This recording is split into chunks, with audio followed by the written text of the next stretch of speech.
The Houston Independent School District doesn't want anyone exposing children to sexually explicit materials, except for itself, of course. This is Friday, July 31st, 2026. Texas Scorecard presents the day's first news for the Lone Star State. The Texas Minute, with your host, Michael Quinn Sullivan. Thanks for starting the end of your week with the Texas Minute. Country music star Tanya Tucker told lawmakers that she doesn't want to see rural Texas sliced up by a controversial transmission line project. More on that story coming up. The endangered species status for the Dunes sagebrush lizard has been reversed in a significant win for the Texas economy. The Dune sagebrush lizard inhabits portions of West Texas, including the oil-rich Permian Basin. Using incomplete data, the Biden administration listed the lizard as endangered in May 2024. Texas then sued in September of that year, arguing that the listing relied on an indirect habitat model rather than population data, that they used an outdated study that predated modern drilling techniques, and it ignored ongoing state conservation efforts. The state also argued the listing impeded oil production and even interfered with efforts to plug abandoned oil wells.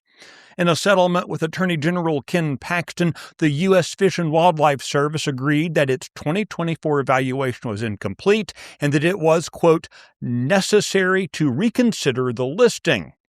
A reevaluation of the lizard's status is expected to be complete within 24 months. Live cattle imports from Mexico will resume next month, a sign that the U.S. Department of Agriculture says marks significant progress in cracking down on the New World screwworm. The Independent Cattlemen's Association of Texas, though, has raised concerns about resuming those cattle imports, citing health threats to the U.S. cattle herd and failures in the integrity of Mexico's cattle trade system. Since the first case of the New World screwworm infestation was confirmed in a young South Texas calf in early June, there have been a total of 42 cases confirmed across South and West Texas. There are currently 8 active cases located in Sutton, Starr, Pecos, Brewster, and Crockett counties. For the first time, the chairman of the Public Utility Commission of Texas has directly said that state lawmakers didn't explicitly mandate a statewide transmission line project in a law that was passed back in 2023. For those who have been following this issue, Thomas Gleason's remarks in a marathon Senate hearing raised eyebrows. Critics have argued that the Public Utility Commission, grid operator ERCOT, and energy giant Oncor took a regional reliability directive and morphed it into a statewide project without an explicit vote by state lawmakers. Among those testifying at the hearing was country music artist Tanya Tucker. While born in Seminole, she now lives on a ranch in Burnett County. Here's what she had to say and sing. This isn't the way we do things in Texas. You don't rush in and turn someone's life upside down. I just ask that you take a longer look at the other options. Because I love Texas so much, and I want Texas to have a strong power grid. When I die, I may not go to heaven.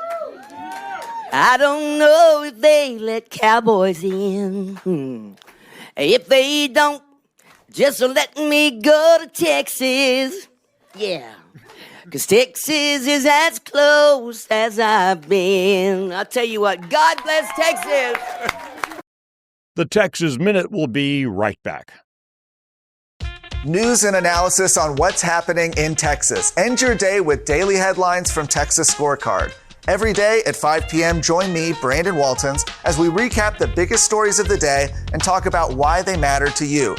From the state capitol to town hall, there's no shortage of events happening. Keep up with it all. Watch and subscribe to Daily Headlines from Texas Scorecard.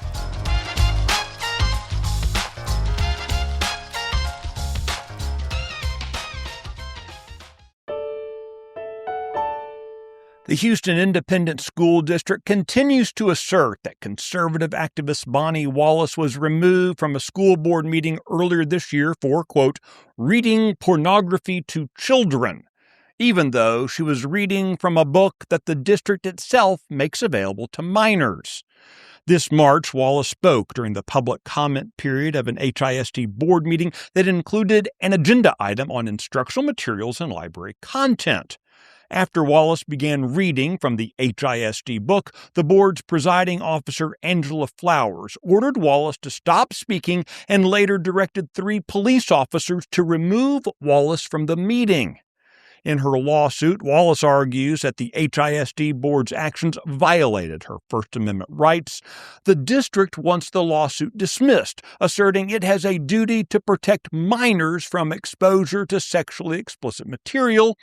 Of course, the district's legal filing doesn't acknowledge that it's literally distributing the very same content to minors.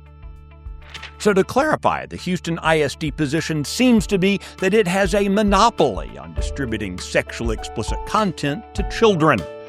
You can find the details on that story and the others mentioned today and keep up with the latest news by visiting TexasScorecard.com. This edition of the Texas Minute was based on the original reporting of Mary Berg, Addie Hovland, Robert Montoya, Sidney Henry, and Travis Morgan. The show is produced and delivered to you each weekday morning by Nick Shepard. I look forward to seeing you out around the Lone Star State. Now, I'll get out of the way so you can enjoy Tanya Tucker one more time.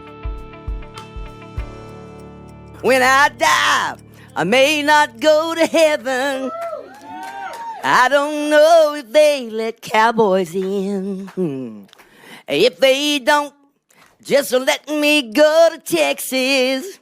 Yeah, 'cause Texas is as close as I've been. I'll tell you what, God bless Texas. Thank you for your time.